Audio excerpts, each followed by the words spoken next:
Welcome back. Let's continue with example number 3. Recall that in this lesson we're exploring how to use the first derivative to determine the extrema on the graph of a function. So in this example we have to determine all the critical numbers and classify them as min, max, or neither in the function f of x equals 9x to the power 2 over 3 minus 6x. Now remember that critical numbers are found at the points where the derivative is equal to 0 or derivative is undefined, which means that to find critical points, we need to first start by differentiating the function. So f prime of x would be equal to, remember that these terms are both in power form, so we're using the power rule in differentiation. So we have 9 x to the power 2 over 3, derivative would be 2 over 3, so the exponent becomes a coefficient, and then x to the power of 2 over 3 minus 1, subtract 1 from the exponent, and the derivative of negative 6x is negative 6. Let's simplify. So you have 9 over 1 times 2 over 3 means that 9 times 2, 18, will be divided by 1 times 3, which is 3, and 18 over 3 is 6. X will be to the power of 2 over 3 minus 1 or 2 over 3 minus 3 over 3. So that makes negative 1 over 3 and then minus 6. We'll write the derivative in a more simplified form. So we'll try to convert the exponent from negative to positive. We'll bring this down in the denominator, and this would be the derivative of the function. Now recall that we said that to determine that the points or the critical points, we need to find the points where the derivative will have a value of 0 or where the derivative is undefined or the restrictions of the derivative. So we'll start off by finding the zeros of the derivative. So in other words, we're going to make f prime of x, sorry I forgot this here. So we're going to make f prime of x equal to 0. So 0 equals 6 over x to the power 1 over 3 minus 6. Bring negative 6 to the other side, that turns into a positive 6. I would cross multiply, so change 6 into a fraction with denominator 1 and cross multiply. So we have 6x to the power 1 over 3 equals 6. Divide both sides by 6 and we get x to the power of 1 over 3 equals 1. Bring both sides to the power of 3. I know these are easier operations. You can do them a lot faster. I'm just showing the steps so that we have something in place like an algorithm in case we encounter equations that are more difficult. So x equals 1 will be a critical point. And the type of critical point this is the critical point that makes the derivative 0. Because f prime at 1 will be 0. So next we need to find potential x values where the derivative is undefined. As you can see here, this derivative is in rational form. It has to have a rational term, and the denominator contains an x, which means that the expression, we need to study the sign of the denominator, so x to the power of 1 over 3 has to be different than 0. So which happens for x different than 0? So therefore, we're going to say that x equals 0 is another critical point. And the type of critical point this is the one that makes the derivative undefined.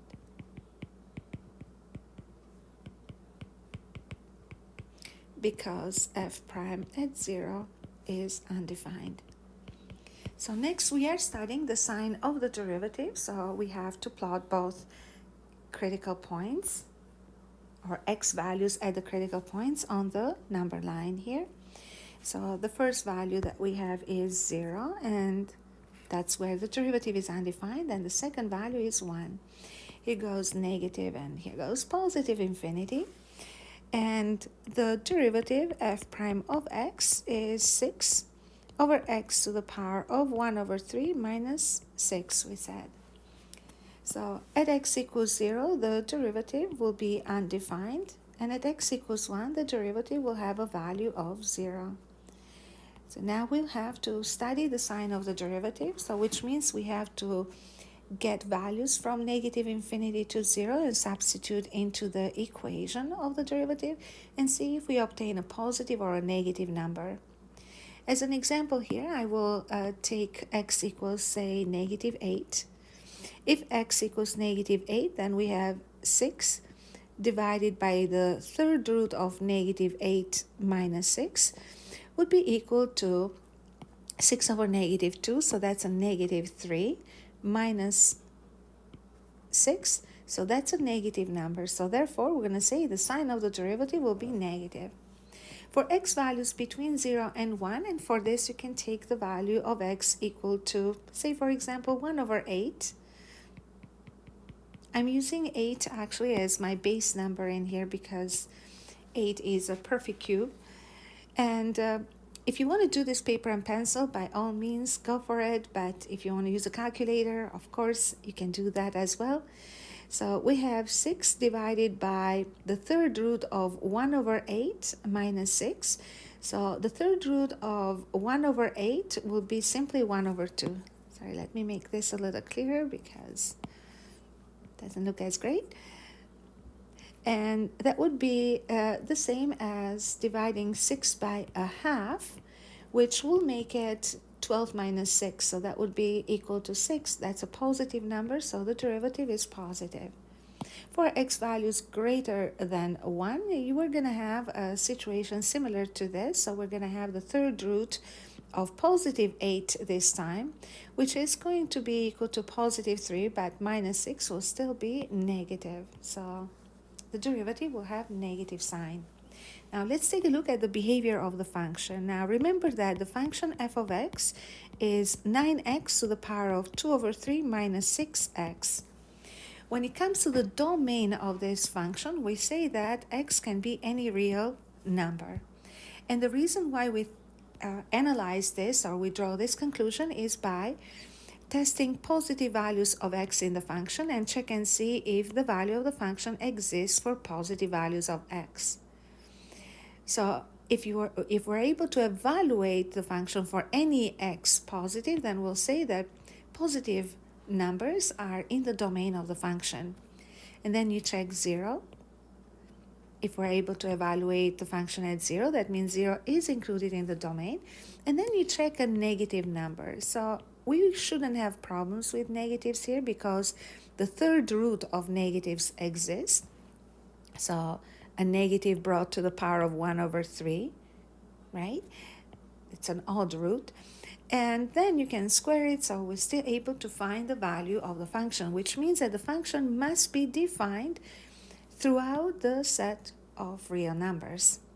So based on the sign of the first derivative, now we'll determine the behavior of the function. So function should have a decreasing behavior here, and then increasing, and then decreasing again. So when a function goes from decreasing to increasing, it means that the function must have hit a minimum. So we call this the first derivative test. So when you study the behavior at the critical point, left and right, we call this using the first derivative test to find the behavior or determine the behavior of a function. When a function goes from increasing to a decreasing behavior, it means that at the moment when this behavior has changed, the function must have hit the highest value, so a maximum. So therefore, we're going to say that the function has two extrema.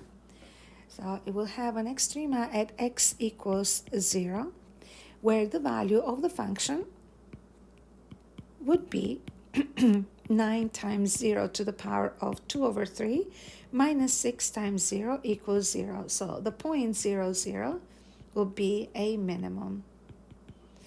And at x equals 1, the value of the function at 1 will be 9 times 1 to the power of 2 over 3 minus 6 times 1. So that would be equal to 9 minus 6 equals 3. So at point 1 and 3, the function will hit a maximum. Now, what does it mean that the function has a minimum point at a point where the derivative is undefined? What would the shape of the graph look like? So for this, we are going to draw the graph of the function on Desmos. So I pre-typed the equation, so 9x to the power 2 over 3 minus 6x. And as you can see in here, the shape of the graph of this function will present, or the graph of this function will present a cusp at the point where the derivative is undefined.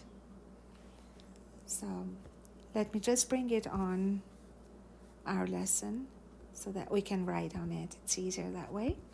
So I'm going to paste the graph right here.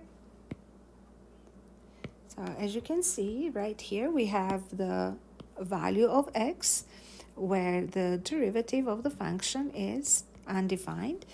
And here we have the value of x where the derivative of the function is equal to 0. So this point here does mark a minimum, a local minimum on the graph of the function. And this point in here will mark a maximum. I hope this made sense. And I hope you found the instructions useful. Bye for now.